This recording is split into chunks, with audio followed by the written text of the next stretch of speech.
much for tuning in. It is Rashana Scott with the Flippin' and Heels Virtual Summit, the second annual.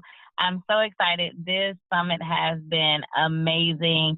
The feedback that I've gotten from you guys has been great. Just the wealth of information that these women have shared has been amazing. So without further ado, I want to introduce this rock star, Miss Kristina. Hey girl, how's it going?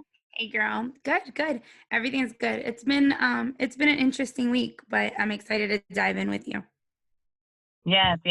Um, like you said, it has been an interesting week. You just came from this big conference, sharing about the things. Tell us about that.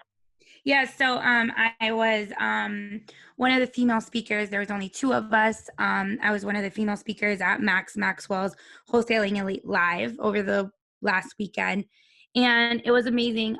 The conference is basically about wholesaling. So it's called Wholesaling Elite Live based off of his Facebook group. And we dove into like a bunch of different strategies. I shared my rental niche that I have within wholesaling. And just like seller financing and creative terms that I do throughout my business. And so it was an amazing experience. Like all the speakers, like Steve Trang, King Lee, all these amazing people. Crystal Polite, who is a powerhouse. Her and her husband invest in real estate together. And so it was just really good to see. It was a great event. Love it. It definitely sounds like it was, and it looked like it was. I was following you on social media the whole time, and I love it. Like you said, you were one of two women speakers, so which is why Flipping in Heels and these types of platforms are so important because there aren't as many women in this space. Thanks to social media, though, I'm finding and discovering more and more women, but it still is a very male saturated industry. So I can thank you a million times, but thank you for showing up and thank you for just being who you are and doing what you do. So with that being, thank you. Yes, of course. So tell us about yourself. How'd you get started in real estate? Okay, so I'm 27 years old. I was born and raised in Miami, Florida. I spent some time, I graduated high school and went to college in Dallas, outside of Dallas. And I went the traditional school route. I graduated high school when I was 16. I had my MBA by the time I was 20. And I say all of that just to literally preface that like shit was just kind of easy. Like I just showed up, right? Like I wasn't a super A++ student. I just did the work and it worked, right? Like you just go to school, like you pass the test and it was just like really routine. And I got my degree in business. My undergrad is in international business, and my master's is an MBA with an entrepreneurship concentration. And all of that was just really easy. So real estate, the way I kind of fell into real estate was my then boyfriend, now husband. He and I went to it was like a little like hoorah event where all these like different people were speaking, like real estate people and Forex people and like all these like different like businesses that you can get into, right? And so we signed up for like a 3-day course because we got a free tablet. Like that's really what sold us. Right. A free tablet. It wasn't even like an Apple, whatever. So it was a free tablet. So we're like, hey, let's go to this like event. And we show up at this event. It's like a 3-day seminar. So I am the product of a guru program. And I say that because I don't want anybody to invest like I did. So we took huge chances, literally risked everything. At the age of 23, I put over $90,000 worth of debt for this guru program on credit cards. Yeah, it was crazy. So I had available credit because I had a 6-figure job. So it was easy for me to qualify for credit cards. So it was easy. I basically stacked it amongst, we had stacked it amongst several different credit cards. And so, so we spent $90,000. And after we spent $90,000, because that wasn't enough, we had to go to these like trainings, right? And they were all in different places. So we would have to pay for us to travel there, like our flights, like everything to get there, to spend 3 days in a classroom. And so we did like 3 of the courses, and he wasn't interested at all. He was just like, yeah, you're gonna do, like, it's gonna be great, like, you're gonna love it, blah blah blah, like super supportive.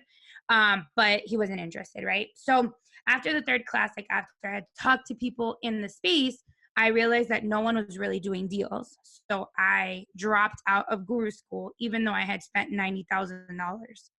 I had paid for a mentor in that $90,000 that I never used, because honestly, I just felt like it was bullshit at that point. And so I just started doing, and my first year I did 20 deals. My second year I did 30 deals.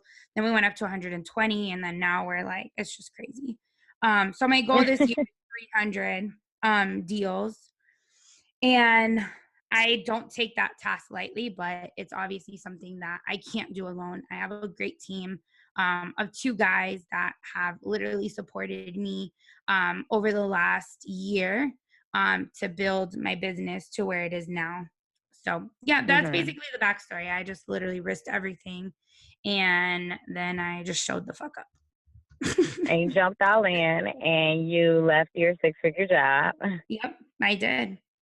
Yep. Okay. I actually quit my job like after the first actually I think like after we had spent $90,000, and I quit my job, my 6-figure job, like before I had even taken the first class.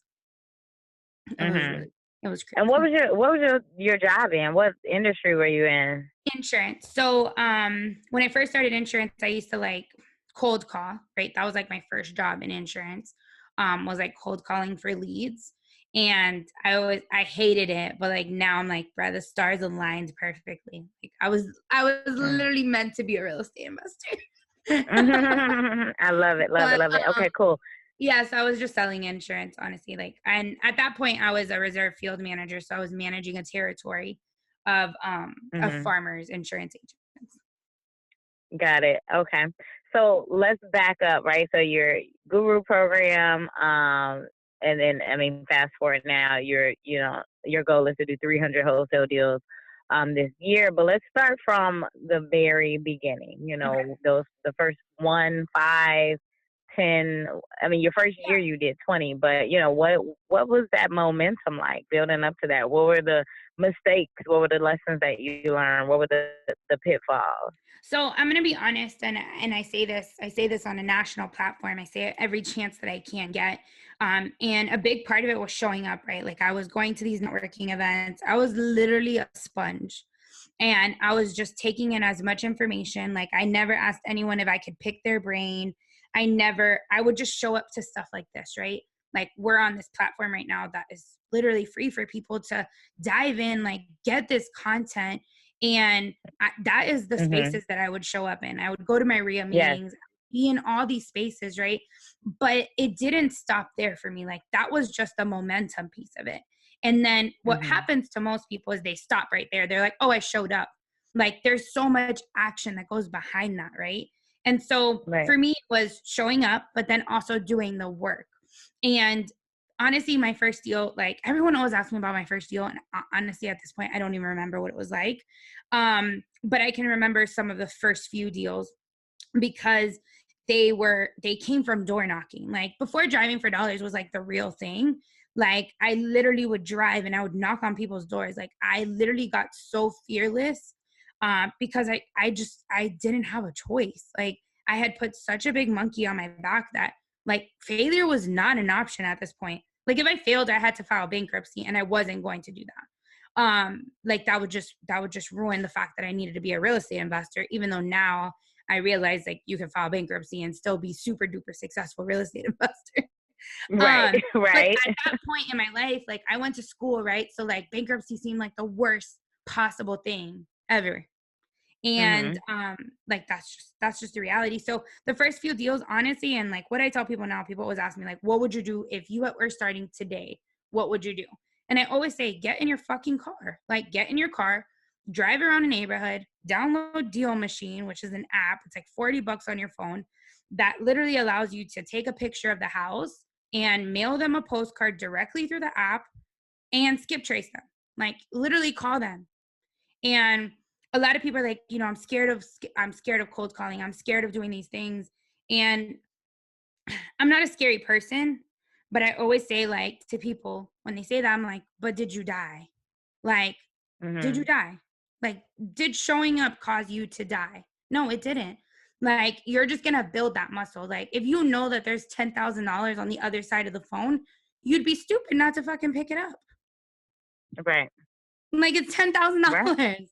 You gonna pick it up every time. Every time. And so that's honestly, like, that's how I train my team. Like, that's the mentality that we have. Like, every time you pick up the phone, you have the opportunity to make 5, 10, 20, $30,000. And if that doesn't motivate you, honestly, I'm not sure what will. Right. Right. Um, Right. Right. yeah. Okay. Where are So, we gonna go with um, this? so you're right. Let's talk So about super, I mean, systems. that was actionable steps though. Like, seriously, if you're getting started, if you're interested in wholesaling, like, get in your car, learn your market, go to neighborhoods where either you rent or you know people rent, and start driving for dollars. And the concept of driving for dollars is literally driving in your car, seeing a property that might be distressed, and maybe the roof is just deteriorated. It might be pretty, but maybe the roof is missing shingles, and you realize, like, if they're not able to fix that, they probably don't really have a lot of extra money. So super actionable steps that you can literally use to get your first deal. Right. Right. That's good. So let's talk about systems, right? Like you Yeah. mentioned, you have people who help you now run your business. Let's talk about some of the systems that you use now or that you started using that's helped you get to where you are today. I'm going to be honest. So I'll talk about what my business kind of looks like now. But if you haven't started wholesaling yet, literally, like, just fast forward this little piece, because, and come back to it when you're ready, because you can see me, like, this is chapter 20, right? And like, if you're at chapter 1, like, the best thing that you can do for yourself is literally just take what I said about driving for dollars, learning your market, seeing what areas people are renting in, what areas are like first time home buyer neighborhoods, and like just Mhm. familiarize yourself with what is around you.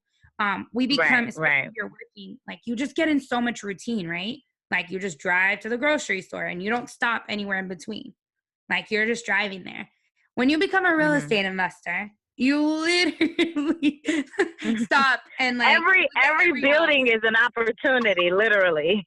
Exactly. And so you just look at things from, like, literally, I always say it's kind of like a kid going to Disney World. Like, literally, that's what I look like every time I see a house. I'm like, oh my God, so many possibilities. Which is every second of the day if you're outside and There's not a house in a everywhere. non-commercial space, but you can wholesale commercial deals too. So I mean, hey, Exactly. Yeah. um, Can also but add you're fun. right. So So no, no, systems. that's good. So Yeah. like you mentioned, so for newbies, just get started, and it's Right. super easy way to get started.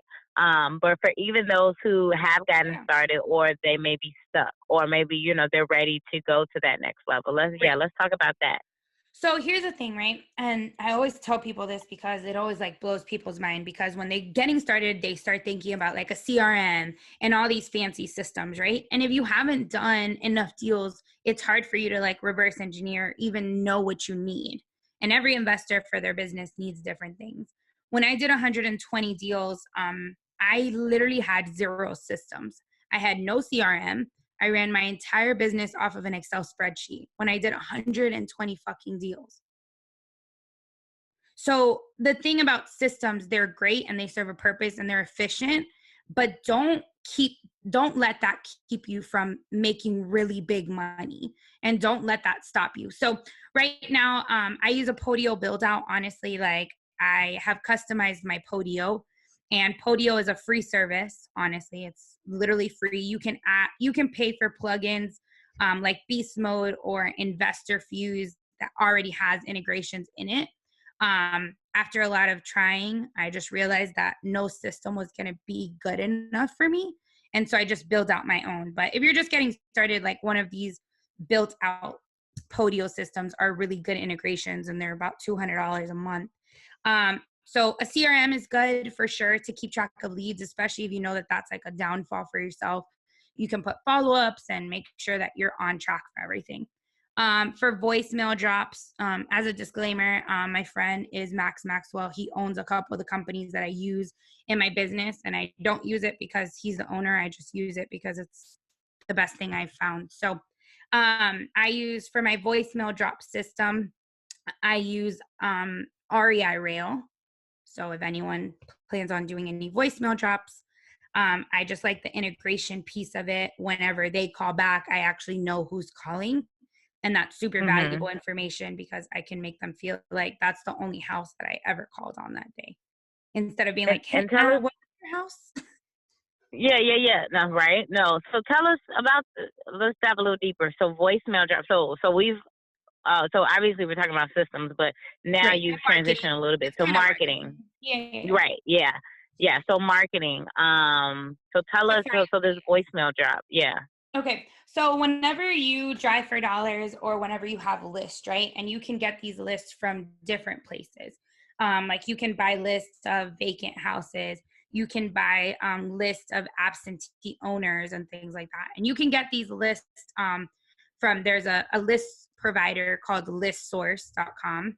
And that's in most states. There's a couple of exclusions to that. But whenever you get these lists, right, you have data. And usually all you have is the name, the property address, and the mailing address for that address, right? And so what you need to decide is how are you going to market to them, right? To get them to call you or you call them. And you can, a lot of times people do what's called direct mail, which is just mailing like a postcard or like a mail piece. And that has a pretty low response rate depending on how you do it. But it's kind of depends on the list and everything. So RVMs are basically, it stands for Ringless voicemail drops. And if you've ever like received a voicemail and you're like, my phone didn't even ring, that's basically what a ringless voicemail is. So what happens is it makes you really efficient because you can send the same exact voicemail to X amount of people, 100, 200, 300, 500 people at the same time. And so it allows you to be super efficient, convey your message, and I'll kind of tell you what mine sounds like. So I try to treat every lead like if I drove by the house and I know that they have some sense of motivation. So my voicemail sounds a little something. I pause purposely. So I'm going to like pause purposely. And I literally just say, hey, I'm not even sure if this is the right, hey, my name's Kristina. I'm not even sure if this is the right number or if I'm reaching the correct person. But I drove by a house that I think you might still own. And I'd actually be interested in buying it to add to my portfolio or maybe even rehab it. So if you're interested, just give me a call back. Even if you're not, just give me a call back so we can discuss or I can make sure that I know what we're going to do with the house. Give me a call. Here's my number, blank, blank, blank. So that's basically what a voicemail drop sounds like. And you can do some follow-up ones as well. Like your second follow-up or your third can sound a little different. Like, hey, I've been trying to reach you. It's Kristina again. I know you're probably super busy. Just give me a call when you get a second at blank, blank, blank. So that's what a ringless voicemail sounds like. You know how many people are going to rewind this part right here, literally, and write it down? And honestly, and even that, like, that's my approach, honestly, even when I cold call. My approach when I cold call, like, you know, I just call and I'm like, hey, you know, because people just answer the phone like, hello. And so I'm usually like, hey, I'm actually I'm not even sure if this is the right person. You don't sound like a telemarketer. You sure? No. You don't say, hi, can I speak to such and such? Can I speak to Miss Scott? Can I speak to Miss Scott? I mean, that sounds so intrusive. Yeah, exactly. It sounds super intrusive and abrasive. So I try to do things a little bit different and apologize, like come from a place of like apology and like, I'm not even sure. I'm just trying to help kind of thing. And I feel like that's so much more valuable to people. So one of my best friends taught me this. He's a boxer, and he said that whenever you cold call someone, like basically they're on guard, like they're protecting their face, right? So they got their hands up. They're trying to protect their face because they don't really know what your intention is. And the second you communicate what your intention is, then maybe they can drop their guard a little bit for you. And when people drop their guard, that's when you can make contact, right? If you're abrasive, will you get some deals? Yeah, I'm not saying that you're not. Like, if you're good, period. But I feel like a female voice, I'm going to be honest, we have such a competitive advantage in this industry. We're not scary. People trust us without even having to be trusted, you know? We're nurturing, we're empathetic as human, like as women, we're just super empathetic, and we really own people's problems, which means that we own their solutions as well. And that's a huge advantage that I feel like a lot of women aren't playing up. Obviously, everyone that's going to be listening to this is going to play up on it. But I really think that women are in a fearful state. They're like, I can't really do that. And it's like, honestly, all they want is someone that they can relate to. Right. Like And they're trust. going through something. Like they're going through something. Right. So Right. I feel like Yeah. No, that's so good. Yeah, if Yeah. you No, can that's so good. communicate I love that. it. And your intention too, right? And even in wholesaling, right, it's like most people are scared to not bring up the objections, right? And so they're like, well, I can't tell them like I can't tell them Right. about a real estate agent, or I can't tell them certain things, right? So for me it's completely different. Like I literally just posted this in my IG story a couple days ago, and I literally said to someone, I'm like, why don't you just keep this? Like it's a perfectly cash flowing rental property. Why don't you keep it? They're going to tell you why they can't keep it. They're going to tell you like, I don't have money. Like the guy literally said like, this is 45 minutes from where I live. And so most people are scared to bring up the objection because they're scared of what the person might say. But 100% of the time, let's say 90% of the time, they're going to dismiss it and they're going to knock down your objection, which only allows you to use that as ammo when you're trying to close the sale. Because Right. you know that it's 45 minutes away. Right. So when you're negotiating, when you're ready to close the deal, you're like, man, you know, it's like 45 minutes away. Like, what you gonna do? Exactly. Yep. And you can use I that, right? love Like, it. my wife Yeah. and I, we really need to sell. Like, I thought we were going to move in here. Like, this is literally the whole story. He's like, I thought I really love this house. I thought we were going to move in here, but my wife's just not having it. And, it's 45 minutes from where we live. And I'm like, oh, well, why don't y'all just list it with an agent? No, we don't want to pay no commission. We don't want it to, be on the market. But I can close this right now. Because you're not going to list it with an agent. like this is easy. And so most of the time people don't want to have those uncomfortable conversations because they're scared of what people will say. And in reality, they're going to tell you exactly why they need you. Right. No, that's good. That's real good. So you actually already kind of led to where I wanted to go, which is being a woman in the industry, which I think a lot of people listening who are interested in wholesaling are pleased to hear exactly what you just said. Well, and the fact that, like you said, as far as women, we're able to be empathetic and relatable and all of that's great.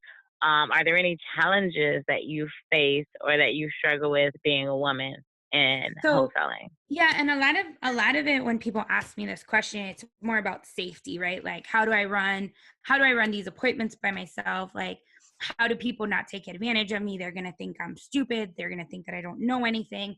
And here's the biggest thing, right? If you go in there with confidence, like you know what the fuck you're talking about, like people will tell you all the time. Like no one can cross me because at the end of the day, like I've educated myself. And even when I first got started, this was always my mentality was I'm never going to let, and you're going to have a lot of male sellers. And I will never let a man or anyone in any situation belittle me because I'm young. I was 23 when I got started. Like I'm never going to let anyone intimidate me. Right. So if you keep that as your baseline, like I'm not going to let anyone intimidate me. And I know I have an idea of what I'm talking about, even if you're inexperienced, like, hey, this is my first rental that I'm buying, or this is the first property that I'm acquiring. People respect that a little bit more and they're willing to help you. Like sellers are a little bit more patient instead of you being super arrogant up front. But when it comes to safety, so one of my biggest things that I always tell women is I walk a lot of vacant houses. I'm honestly like, I'm not scared. Right. But the biggest thing is like, if you are going into any situation and you're going to walk a house, I always say like at the top of the door. Like before I get there, I call someone. I'm like, hey, I'm gonna call you right now. Like, I'm walking this house. I'm gonna call you and let you know like that I'm walking into this house. And so I'll call someone. I'll be like, hey, I know you just called me. I'm at 123 Main Street. I'm gonna walk this house. If I don't call you in like 5 minutes, just give me a call right back. And so then the seller, if they had sketchy intentions, they know that someone knows where you're at. Mm-hmm. Right. As soon as you walk through the door. Right. Exactly. So like if they were trying to do something, it's like, oh, well, someone knows and someone's expecting her to call them in 5 minutes, So that's kind of a way you can do it. Another thing is, I mean, if you can carry a gun, get your license, whatever. And a lot of times, do you carry? I don't, but I actually don't. So and I know that's kind of weird, but I don't. No, it's not weird. No, I don't. I've thought about it, but I don't. So if I know like I'm going to, and here's the thing, like I just know a little bit. So if I know that I'm going to like a weird part of town, like I'll have one of my acquisitions guys come with me who they both carry. So it's kind of like that. So if you're listening, get bodyguards. I literally walked in an apartment complex, 20-something unit apartment complex, and it was in a sketch part of town. And I pulled up, and I wasn't gonna have any of the guys walk it with me, but I called them and I was like, hey, where are you guys at? And they're like, oh, I'm right around the corner. I'm like, hey, can you pull up? Make sure you're strapped. And just in case. And so I tell the seller, I was like, hey, one of my bodyguards is gonna come. She's like, you have a bodyguard? And I was like, yeah, basically. Right. Yeah, basically. So, I mean, a 20 unit, like that's there's too many unknowns in that situation. So I mean, absolutely. So many, and even if you're walking one house, like if it's vacant, I've had some crazy stuff happen. I mean, I've walked a house where there was like this is bad to say on a podcast, but I mean, this is the real stuff. Like there was a dead body rolled up in carpet. Like this is shut shit. Up. No, what? Yeah, I had to call the police and everything. I mean, I wasn't just gonna leave. Okay, wait a minute. We're gonna come back to that. We're gonna come back to that. We're gonna have to talk about that offline. But I got one question. Did you buy the house? Now let me I've bought houses with dead people before. But like the people had died in there before. That one was just really weird. So I just walked away from that deal. But so I mean, you're gonna see crazy stuff, and if you go in vacant houses, like you never know if there's squatters in there. So I would just honestly, like, if you're in these situations, if you don't have someone to go with you, just make sure you're carrying like pepper spray, like a taser. We talked about this over the weekend, and there was a guy who was like super big in self-defense. He said that there's pens that you can buy on Amazon that just like a petty, someone who's petty, like not really trying to do anything, but they're gonna try if they can get away with it. Will be very scared by it because it's super loud, like it's a taser. So different stuff like that. Just make sure you're protected. If you're young, if you're old, it doesn't really matter. And just make sure that you don't let people cross you, Yeah, absolutely. Men too. I mean, I know we're focusing on women, but everybody, right? Safety, especially in this industry, not only in real estate, but as you're a wholesaler or a realtor or whatever. Anytime you are coming in contact with strangers and you're going into their personal space, you don't know what can happen. So you just pray and carry the blood with you, and you might carry something else too. So yeah, for sure. I mean, and that's the thing, right, about that. It's like you just have to protect yourself. Just make sure you're taken care of. Like our intention is to help people, but their intention might be to harm us. So we never know what people's intentions are, unfortunately. Right. So, yeah. Okay. But that's, I mean, I feel like honestly that would be like the biggest con would probably be safety in that space. But I'm gonna be honest, like there's only been maybe 2 times I've walked over 1,000 houses. Probably not 1,000 because I've done over 400 transactions, but maybe 1,000. I don't keep track on how many houses I've walked. I only keep track of how many houses I've bought. And so I've only had like a handful of like weird situations, like like that in carpet. But for the majority, I mean, it really doesn't happen. Mm-hmm. You like that? I didn't want to say She's just about the gonna dead say person that. part, We but got it. Okay. yeah. So, moving on. No, this is good. So it's funny because I'm like, is Kristina in my head? Because everything that you're saying, you're kind of alluding to the next thing. So, a couple sentences ago, before we talked about the carpet thing, you made you mentioned oh, you were telling us about the story with the person that you posted earlier in your stories, and you talked about rental, right? Right. And you yourself own quite a few rentals. Yep. So, I mean, you're the wholesale queen, but this rental game, like, Yeah. And we so can't I've sleep on actually, you with that either. So tell yeah, us for about sure. that. So, okay, so here's the thing about wholesaling in general, right? Is like it's really good to create some kind of niche for yourself. And people tell you this in business all the time, right? Like it's very important. Like if you just cast like a super wide net, then you're not really focusing on anything. And so you can always expand later. I always say niche down, scale up, scale wide after. Because if you can niche into some kind of deal, or some kind of structure, a need in your neighborhood, then you can be really, really proficient and make a shit ton of money. So I've actually made it a huge part of my business, rental properties, and not just holding rental properties, but also wholesaling rental properties. So these are properties with tenants inside, whether they're vacant or occupied, that I wholesale to other investors. I'm in St. Louis. All my business that I do is not all of it, but most of my business that I do is in St. Louis. And we're huge on cash flow, right? So we can buy houses very cheap, between 12 to 16, 18% return on investment. And that allows us to attract a lot of different people from Miami, people from Cali that can't buy or get those kind of returns for the different price points that we have. So we're a sub 100 market. So you can buy houses here in St. Louis under $100,000.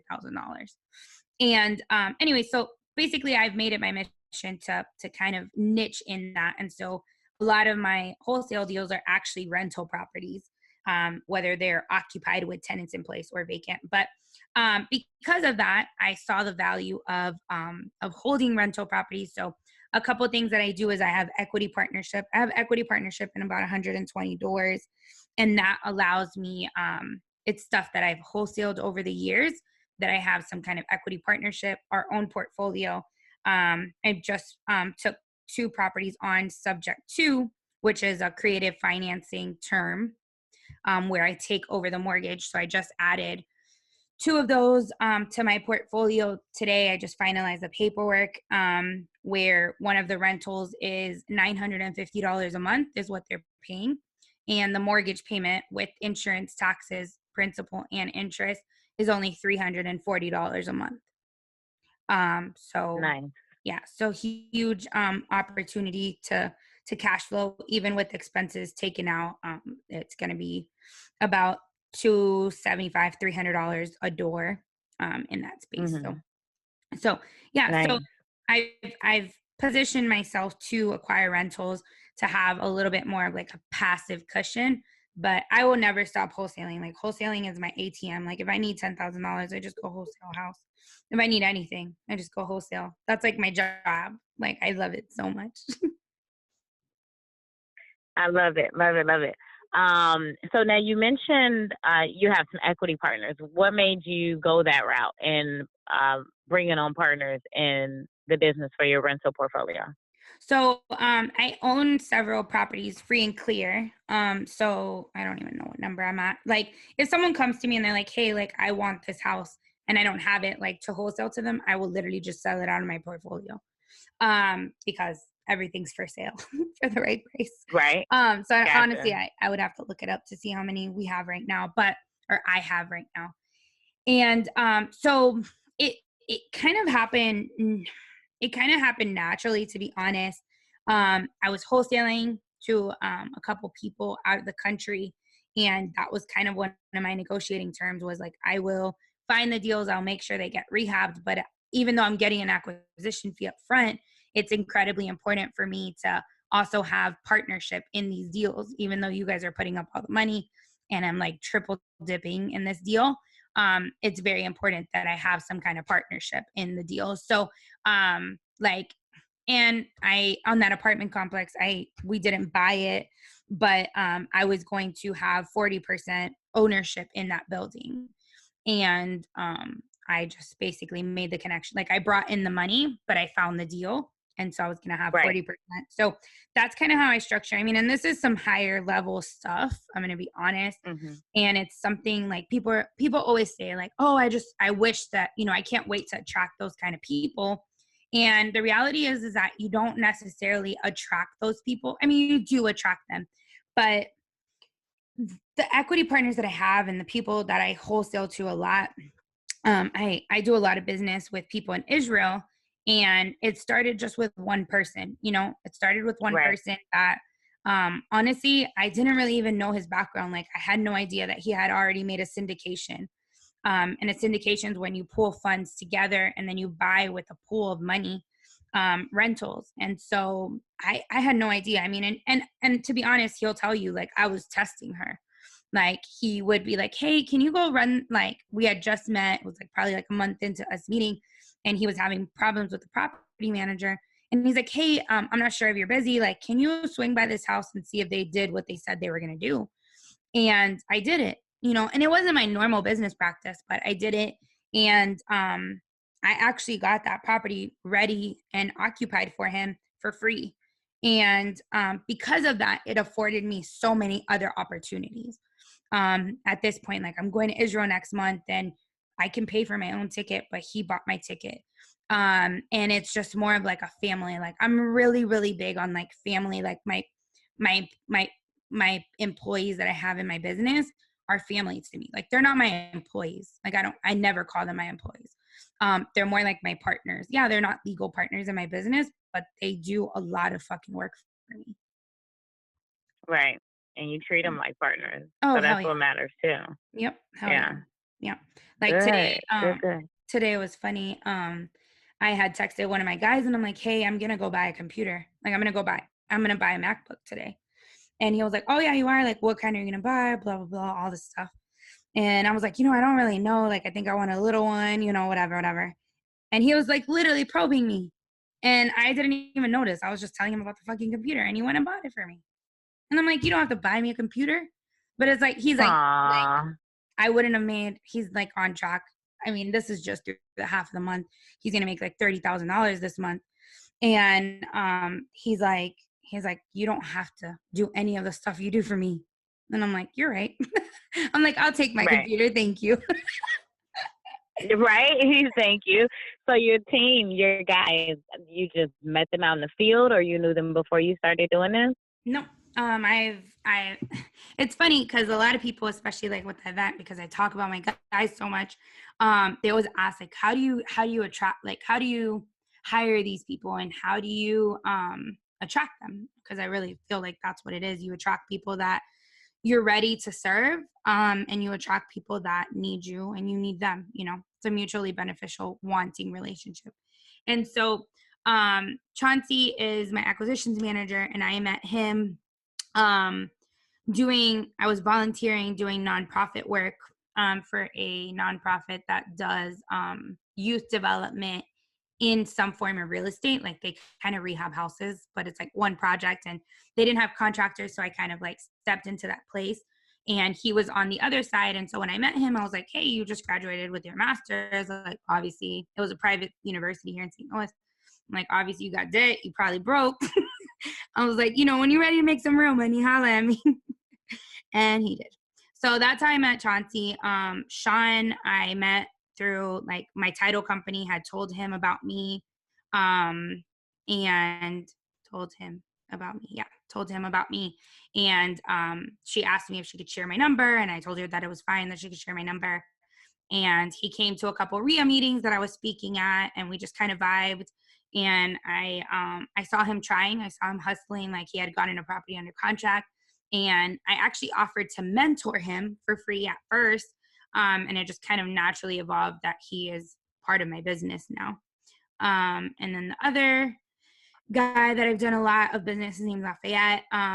We met through Max Maxwell. At his first event, we had met through social media first. And so we've done several deals out in South Carolina and North Carolina together. And he's actually changing his efforts, and he's going to be virtually wholesaling here in St. Louis to kind of support us as we grow. Yeah. So that it's kind of been just like being in the spaces, right? And just providing value to people.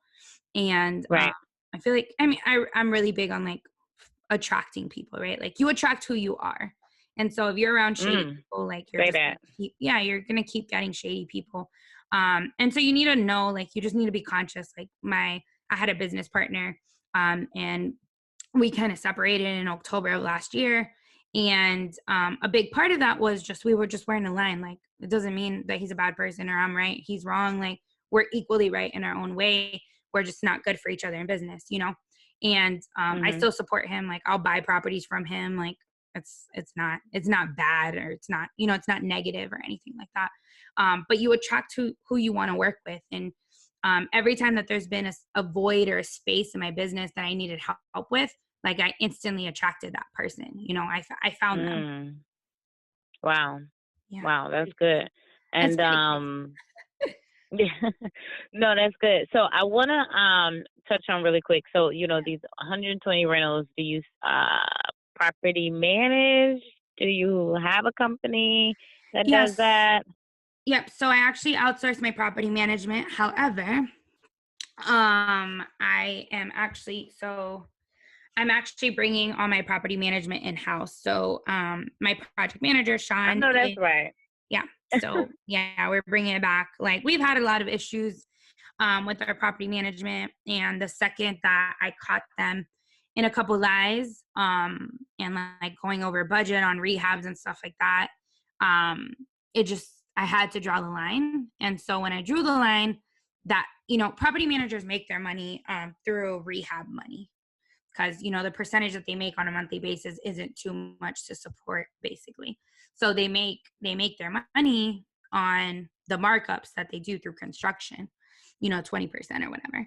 And so we had a property that the budget was $5,000, and they never got approval to go over budget. And I get a bill for $19,000 that, honestly, to this day, I still don't fucking know where $19,000 is in that house. And that shit pissed me the fuck off. So I'm like, we're going to bring all of our property management in-house. I'm literally scaling all that stuff out currently. And so I've been taking, new properties that I've been buying, I've been kind of testing it with that. And then slowly but surely, I'll be taking them day by day from them, just because no one's going to run your business the way you need to run it. And the intention, you know, you just have to find someone that aligns with you. So I'm actually not doing my property management myself. Sean's going to be doing it. He's a licensed broker. So in St. Louis, you have to have a broker's license to do property management. There you go. Build a team, feed them well. Everybody's happy. Stay around. Yep. Everybody's happy. Good. So what is next? What's next? I mean, you got a lot going on. So you got a lot going on, girl. Yeah. So next is scaling the next like piece of my business. Like, as I bring on Lafayette, we're going to be doing a lot. He's going to be doing some virtual. So we're literally just scaling what works. And that's what I always tell people. I'm like, just scale what works in your business. Like, don't go into your business and like start scaling a million things, because you don't really know what's going to work. So scale what works actually in your business. So we're just going to be scaling our cold calling and our lists and stuff like that. As far as personal, like my personal brand, because Max has been on me like white on rice about this personal brand stuff. And I've been doing a lot more stuff, but I do realize, and we kind of talked about this earlier, was especially in the female real estate investing space, right? There's not a lot of people that are like on YouTube, podcasts and stuff like that are providing the content that we need. And if they are, they're trying to sell something, right? And so exactly. So what happens is that the lane's wide open right now. And if you and I and the women that have so graciously like been part of this summit don't share the information that we have, someone else will, and they'll take advantage of people. And so what's next is going to be a YouTube channel and a podcast, and some branding I've been doing. I'm pulling up on a couple masterminds, and like just providing what I know. I'm doing I just got asked to speak at a mastermind in Louisville, Kentucky. And then the Kingdom, that's like they're also kind of like a mastermind. I'm going to be speaking at their event in Charlotte. And just, just a lot of collaborations with other investors, and just making sure that people have the information that they need to do creative deals, whether that's seller financing subject to wholesale. I always tell people, like most people are like, oh, I love creative financing. Like I want to do seller finance stuff. And unless you have reserves, like it's not very smart to get into those kind of deals, because if something goes wrong, you don't have the bills to be able to change that. And so, you don't have the capacity. You don't have $1,000 if the water heater breaks. And so I always say wholesaling is the foundation for everything. It allows you to see your market. It allows you to play in a field where you don't need any fucking money. Like you don't need money to wholesale.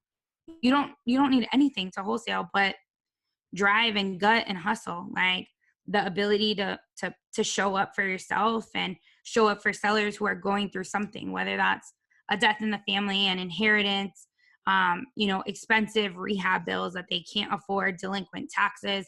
These are all motivating factors that people have that might cause them to sell at a discount, which allows you to then sell also at a discount and make the difference. Not as much of a discount as you got it for, but that is what wholesaling is. Like it's basically like the supplier, which like, let's just think about like Lowe's, right? I mean, not Lowe's, like Costco or Sam's. They get their supplies from a supplier for $10. They put it on the shelf for $15. You think it's a great deal. And now you take it on as for $15, even though they made, $5. And that's basically what wholesaling is. It's making the middle spread. You go and you do the work. You find someone who needs your help, that needs to get out of a house, and you make the difference. Whatever someone's willing to pay for and how cheap you got it is what your fee is. But right. Yeah, that's wholesaling. Yeah. So paper pushing, the legal hustle. Right. Flippin breaks the legal way. Right. Paper pushing. Right, paper pushing. I was gonna ask you something, and I feel like it just left. This is the first time it's happened, because you got my mind over here spinning with all of this, knowledge you dropping. I'm like, okay, yeah, we got it. Okay, taking notes on this, taking notes on that. There's a lot of stuff. But this is. It is, girl. It is a lot of stuff. I always forget how much stuff I know. Kristina is also doing a pop-up in Chicago, so stay tuned for that. We will be doing pull up in Chicago for sure. Yep. Yeah. So, and it's funny because you mentioned wholesaling at the end as far as like what it is, and then that's probably where my mind went. I was like, oh, we probably should have led with that. Like, no, I mean, it's such using what wholesale is, but explaining what it is, and like you said, how you can benefit from it. But I love the fact that you said like it can be your foundation for everything. Oh, I know what I was about to say. I knew it was gonna come back. So what I was gonna say is that when you said you can get started with no money down, you mean I don't have to spend $5,000 on marketing and sending out like flyers and mailers and stuff like that before I get started? Right. I mean, and that's the thing, right? So you don't have to spend any money at all. Obviously, like if you're trying to produce it and you're trying to do it fast, like you might need some level of money, right? But I'm going to be honest with you, like, someone who is renting a house from a landlord who is a slumlord, who every time something breaks, they can't fix it right away because they don't have the money or the capacity to fix it. That is a tired landlord. Ask your friend for their phone number and call them and tell them you want to buy their house. Drive around your neighborhood on the same street you live in. If you live in somewhere in Chicago and you don't have a car, walk for dollars. I don't care what it takes. You got to fucking do something. Crawl. Crawl for dollars. But I mean, that's the reality of it, is that we don't even realize that there's people that need us. And a lot of times, like when I first got started and I used to have this conversation, because Lafayette used to do a lot of bandit signs, and he would be like, well, I like it when they call me. And I'm like, shit, of course I fucking like it when they call me too. But that's not, I mean, here's the thing. When you call someone or you go door knock or you're cold calling them and you're telling them that you want to buy their house because it's distressed, whatever the case is, it doesn't really matter. You are providing them a service and they do not know who you are. The only way that they're going to know who you are or that there's even a solution to their problem is if you call them. Yeah. They don't know about you. They might not go buy your fucking bandit sign. And if you cold call them, the likelihood of competition is significantly less. The biggest, right, they right, because I think everybody's sending like mailers and postcards and putting out banners, and that's why I was being facetious when I said, "Oh, you mean I don't have to spend $5,000?" Because a lot of these programs say, right, a lot of these programs, tell you that, and it's funny. Wait, and then you said a lazy question. How about I saw the video of you guys where I think it was Max, and the guy was saying like, I got the list, and all I got was names and these addresses. That's all you need, sucker. No. Yeah. So she's talking about, we did a pop-up here in St. Louis, and there was a young guy. So Max talks about this secret list that is basically the water shutoff list in your city. If your city owns the water, then there is usually a list that is called the water shutoff list. It means that they have had their water shut off. And so the guy requested the list, he got the list, and he's like, I got the list, and it only has names and it only has names and addresses. And so instead of like doing the work, right, and figuring out how he can get their phone numbers, he just stopped. And here's the thing, how you find numbers is you skip trace. Okay, there's free skip tracing software, some that are very, very good. There's one, it's called like, I don't know, application background search. I think that's the one my title company uses that's free. I use Skip Genie, that costs money. I have TLO as well. If you're doing like a big list, then you can use REI Skip for bulk skip tracing. That way you get everything back in one file. And so here's the thing, like at the end of the day, like everything's, if it's handed to you on a silver platter, right? It has names, numbers, email address, phone numbers, like that's the list. There is 1,000 other motherfuckers that are calling on that same fucking list. Okay. If you have to go out and create your list, you literally did the work, and no one can, it's going to be very, very slim that someone is coming up on the same list because you had to search for it. You had to figure it out. And anytime there's work involved, it takes out 80% of everyone. You better say that. Say that again. Say that again. Anytime that they gotta do what? They gotta work. You mean nah, I can't just sit?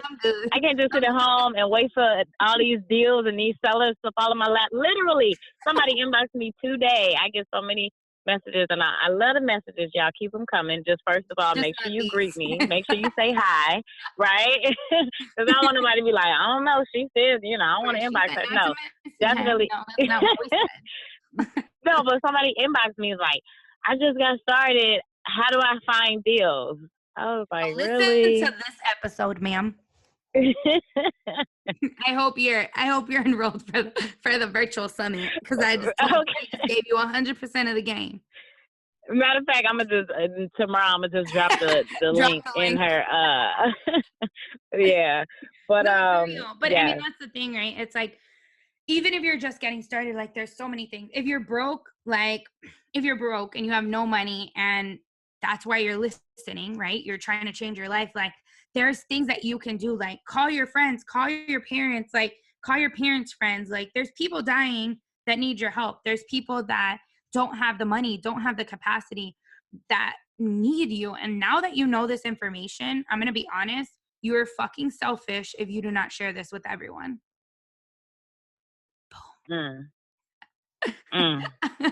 literally say that's and on that note, I mean, and you made a very great point earlier. You we're in this business to help people, but we're also in business to stay in business. Right. And I post all the time, looking for deals, call me. So if you literally, and some of you are signed up who live in Chicago, who know me directly, or even if you don't live in Chicago, and you're able to get a hold of Liz, or, or maybe you do live in Chicago and you call up people like Kristina said, your cousin, your auntie, your daddy, your cousin, whoever, and you're like, hey, I have a friend who's buying properties and she's looking and blah, blah, blah. And let's say they're like, hey, okay, well, you know what, you're right. I do want to sell my house, and I'll sell it to you for $50,000. And then you turn around and you tell me, hey, Rashana, I got this house. Here's the address. It's worth $60,000. And of course, actually, then to take a step back, you do want to, put a contract on it. But real market business people, real business people who are in this business, like, we don't care about like your spread and how much you're gonna make. Like, a good deal is a good deal. So, if you say, you got it for 50, you can give it to me for 60. All it needs is 40, but it's worth 220. Oh, make your 10 grand. Like, you know what I'm saying? Like, and I think that's another thing with wholesalers, right? My experience, it's funny, my experience with wholesalers was not as great in the beginning, because I did come across a lot of shady people, a lot of lies, a lot of all of that great stuff. I say great stuff. I use that lightly, but with transparency and honesty wins, period. Like, that should be, your number one business principle, especially in real estate, especially in wholesaling, especially in a business where greed is everywhere. So yeah. And I feel like if you come with that intention, right, like, you're gonna come across people and people are gonna sell you dreams and hopes and all kinds of shit that that you're gonna want to believe, right? I'm gonna be honest, like, you're gonna want to believe that. And it's very important that you really become self-aware in what you're good at, and that you scale the things and you capitalize on the things that you're actually good at. You're going to come across people that are going to want to partner with you, people that want to joint venture with you. And partner is like legal partners. Here's my thing about legal partners. I say, fuck no. Okay. Especially if it's like the line leading the blind. Like, I do not feel like you should be legal business partners with anyone. Okay. If you are doing a deal with someone, both of your names can be on the contract. You guys can use your own LLCs, your own names. You don't need to, like, I always say, sleep in bed with someone just because they're bringing you a deal. Like, you don't have to become legal business partners with them. And I say that from experience. I say that from experience. Yeah. That's good. I'm glad you said that. Yeah. And I mean, like, my same business experience, girl. Yeah. My business and partner and I had done 50 deals together before we became legal business partners. And honestly, I don't even know why we became legal business partners. And it would have been way easier. We would have just kept it the way we had done it 50 times before. And so I say that from experience. I feel like that's not a necessity. You don't, just because someone is good at something that you're not, doesn't mean they need to be your business partner. Like, you guys can just partner up, joint venture together on specific deals. Instead of, at the end of the day, someone's always going to do more than you, or you're going to do more than someone at some point in time on one deal, another deal. And you never want to get in that tit for tat game. Like, it's just really, really toxic. So going back on like the shadiness of wholesalers, right? Like, if someone tries to question your spread and they say like, oh yeah, it's a great deal at 40 and you're making 20, and they start being like, well, I need to negotiate. Like, that's not the buyer for you. Like, right. Like, just fucking walk away. Like, put your foot down. Like, right. You told me 40 was cool, and now you're trying to go back because you saw how much I made. Like I posted a status about this a couple of days. Like, I am not fucking scared to walk away. And because you literally teach people how to treat you. Like, you have to put your foot down in certain situations. Because if you allow it one time, it's going to continue to happen. It's kind of like an abusive boyfriend. The first time he hits you, if you accept that shit, bitch, he's going to do it again. I'm sorry for all my cussing, but I'm serious. Like, yeah, I'm sure I'm going to get an email. I'm sure I'm going to get an email from somebody listening like, ooh, that That wasn't the PG episode. Yeah, I know. I'm sorry. Not sorry. You can bleep it out if you want, but that's just who I am. Honestly, like, this is my transparency. I do it on stage. I do it in any place. Because it's very important for me for you to hear my passion in this business, and Absolutely. for you to realize that anyone from any background, I've retired guys out of the drug game. I've done all kinds of stuff in this business that have allowed me to impact and do change. And if you can't get my message because you do not accept my cussing, we're just not a good fit for each other, which is fine. I mean, I don't take it personal at all. And it's okay for me. Like, I sleep really good at night. My bank account is really nice, even with all my cussing. So I met with one of my friends yesterday. And so one of my friends who kind of mentors me, she's like really big on like energy work. And she's like, she literally told me, she's like, because she felt like I was holding back a little over the weekend.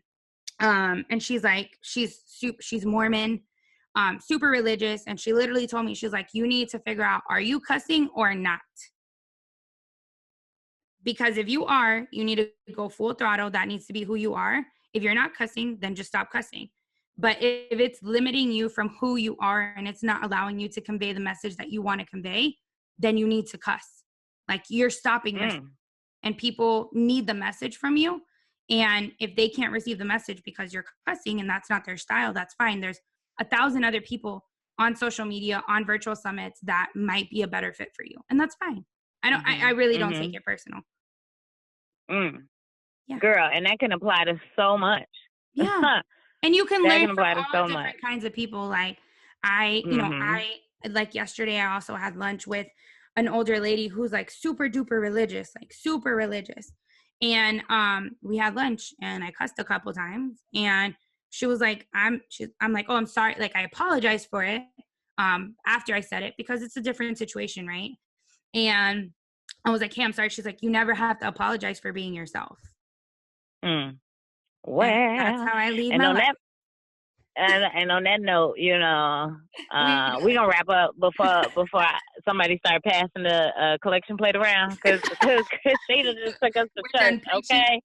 Kristina just took us to church, but no, this has been amazing. Like, I don't even know. I don't even know how long this is. Like, I don't even know what time we got started. Like, it's just like, I think we're probably like at an hour and something. Yeah. So you left so many amazing jewels just from this interview. So many things that people better take away.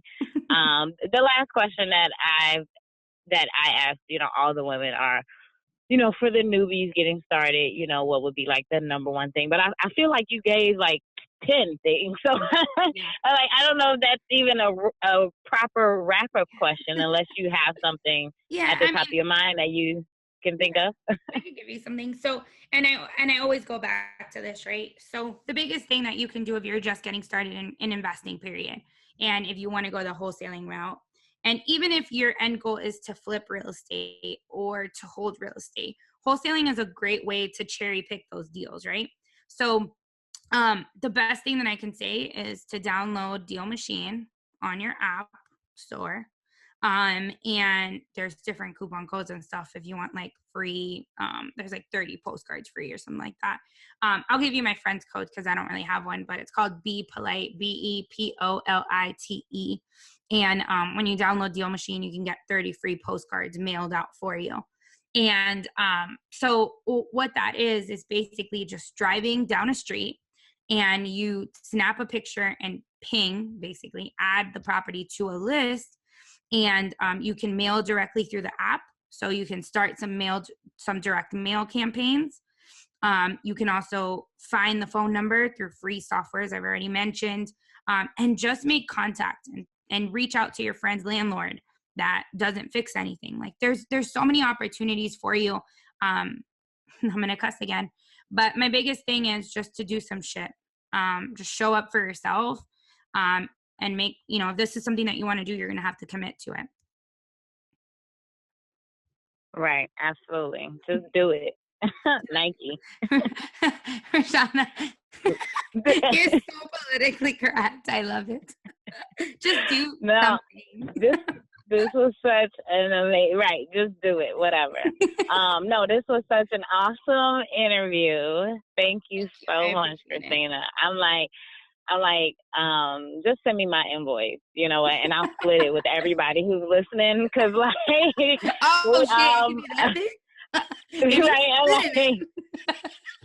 I'm gonna send out the invoice with the link for this. For the virtual for the free virtual I'll send you the link. Right. Right. The Cash App. Okay. All the shenanigans. They don't take no fees. Right. I know, girl. My girl owes me some money, and she's like, "Can I PayPal it to you?" I was like, "Girl, no, they take out fees." I'm like, then I'm not gonna get what you owe me. That's what I'm saying. Because when the money came, you got the whole thing. When you wanted $100, I gave you $100. When you give it back to me, it's gonna be like $95. Girl, not even, girl. I wish it was $100. I'm over here paying for, you know, real estate stuff. Real estate stuff. I feel you. But on that note, thank you so much. This was just amazing. It was priceless. And I can't wait to do this live. I mean, it's gonna be fun. We need it. I'm excited. Yeah. So, all right, Han. So I will talk to you soon. All right, girl. Thank you so much. We'll talk later. Okay. Thanks. Bye-bye.